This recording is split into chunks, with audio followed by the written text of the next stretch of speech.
बारंबार प्रणाम। मेरा नाम सूरज कुमार। आईआईटी बीएचयू में बीटेक छात्रा से गैंग रेप के 3 आरोपी 30 दिसंबर को अरेस्ट हो गए थे। आरोपियों की पहचान कुणाल पांडे, आनंद उर्फ अभिषेक चौहान और सक्षम पटेल के रूप में हुई।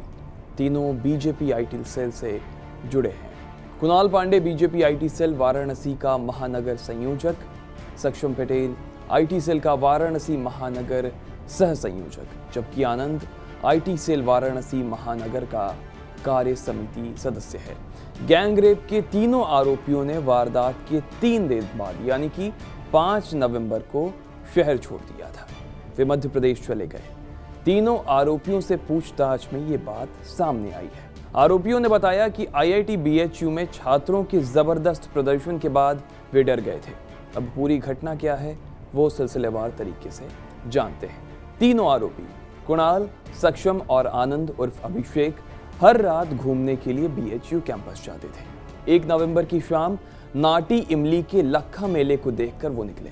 इसके बाद उन्होंने पहले शराब पी, फिर बीएचयू कैंपस पहुंचे। रात करीब 1:30 बजे लड़की को दोस्त के साथ टहलता देख तीनों ने बुलेट रोक ली। पीड़ित के दोस्त को भगा दिया, फिर जोर जबरदस्ती की। वारदात को अंजाम देने के बाद बीएचयू के हैदराबाद गेट से तीनों बाहर निकल गए। वारदात के बाद वाराणसी पुलिस ने 6 किलोमीटर तक में लगे 300 से ज्यादा सीसीटीवी फुटेज चेक किए। 5 नवंबर को पुलिस ने इन तीनों आरोपियों का फुटेज निकाला। कंफर्म होने के बाद पुलिस ने पीड़ित को सीसीटीवी दिखाया। विक्टिम ने फुटेज देखकर आरोपियों के चेहरे पहचान लिए। बताया गया कि ये तीनों वही लोग थे जिन्होंने गन पॉइंट पर उसका न्यूड वीडियो शूट किया था। आरोपियों के चेहरे कंफर्म होने के बाद पुलिस ने उनकी शिनाख्त शुरू की। नाम, पता और अन्य चीजों की जानकारी जुटाई। सीसीटीवी फुटेज इकट्ठा किए। तीनों आरोपियों का मोबाइल नंबर पता चलने के बाद वारदात के वक्त उनकी लोकेशन ट्रेस की गई। आपस में ये सभी कड़ियां जुड़ती जा रही थी। लेकिन नवंबर में समय चुनाव का था।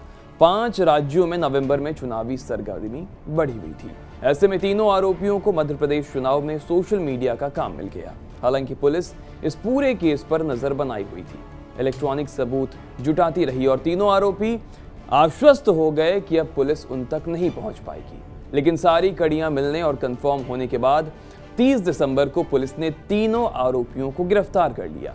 गिरफ्तार किए गए तीनों आरोपी कुणाल, सक्षम और आनंद से पूछताछ में सामने आया कि 1 नवंबर की शाम वो बीएचयू कैंपस पहुंचे और वारदात को अंजाम दिया। तीनों आरोपी जब बीएचयू के हैदराबाद गेट से बाहर निकले तभी वहां लगे सीसीटीवी में वो ट्रेस हो गए थे। नाइट विजन कैमरा नहीं होने से फुटेज क्लियर नहीं थी। पुलिस ने इसके बाद बीएचयू के सिंह द्वार के बाहर लगे सीसीटीवी को चेक किया। उसमें बुलेट पर 3 लोग रात 1 बजे अंदर जाते दिखाई पड़े। रात 1 बजे कैंपस के अंदर जाते बुलेट सवार लड़कों पर पुलिस को शक हुआ। फिर लंका, रविदास गेट, भेलूपुर और इसके आगे के फुटेज को चेक किया गया तो बुलेट की पहली लोकेशन चीतगंज में चल रहे एक मेले में मिली। यहाँ के कैमरों से आरोपियों की क्लियर फुटेज मिली। फोटो लेकर पुलिस ने छात्रा से पहचान कराई तो उसने शिनाख्त कर दी। अब सारे लोकेशन के सीसीटीवी वाराणसी पुलिस ने अपने कब्जे में ले लिए हैं। इन तीनों आरोपियों ने वारदात भी कबूल ली है। उन्होंने कहा कि रात को छात्रा और एक छात्र को कैंपस में घूमते देखा, वहां छात्रा के साथ जबरदस्ती की और वीडियो शूट किया। हालांकि अपनी सफाई में उन्होंने ये भी कहा कि वीडियो बनाने के अलावा उन्होंने कुछ नहीं किया। कल तीनों आरोपियों को मजिस्ट्रेट के सामने पेश करने के बाद उन्हें 14 दिन की रिमांड पर भेज दिया गया है। मजिस्ट्रेट के सामने पेशी के दौरान इन आरोपियों का चेहरा सफेद कपड़े से ढका हुआ था।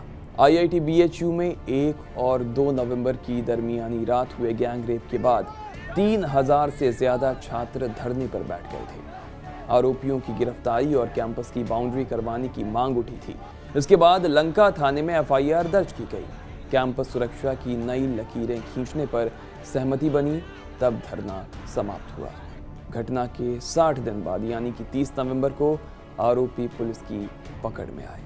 गैंग रेप के आरोप में पकड़े गए इन युवाओं के चरित्र और करियर की दिशा खंगालने के बाद स्पष्ट है कि जिस उम्र में इन्हें अपने करियर की चिंता करनी चाहिए थी, अपना भविष्य बनाना चाहिए था, इन्होंने अपने भीतर का चरित्र उजागर करके करियर और अपनी ही चरित्र की हत्या कर दी। आज ये तीनों संगीन जुर्म की सख्त धाराओं में जकड़े हैं। इस कल्पना मात से ही आपकी रूह कांप जाएगी कि इनके परिजनों माता पिता और भाई बहनों पर अभी क्या बीत रही होगी। सामाजिक बदलाव की इस दिशा में अपराध की दुनिया में कदम बढ़ा चुके ये युवा अपने जीवन की नींव रखने के लिए संघर्ष कर रहे दूसरे युवाओं के लिए एक तरह की केस स्टडी है कि हमें क्या नहीं करना चाहिए, क्योंकि अपराधी कोई भी हो, कितना भी बड़ा हो, प्रभावी हो, सजा उसे मिलनी ही चाहिए। IIT BHU एक प्रतिष्ठित नाम है। इस विश्वविद्यालय की सरजमी को गैंगरेप जैसे दुष्कर्म जुर्म से बेदाग करने की दिशा में इन आरोपियों की गिरफ्तारी एक पहला कदम है। उत्तर प्रदेश उत्तराखंड की खबरों को जानने के लिए देखते रहिए TV9 उत्तर प्रदेश उत्तराखंड।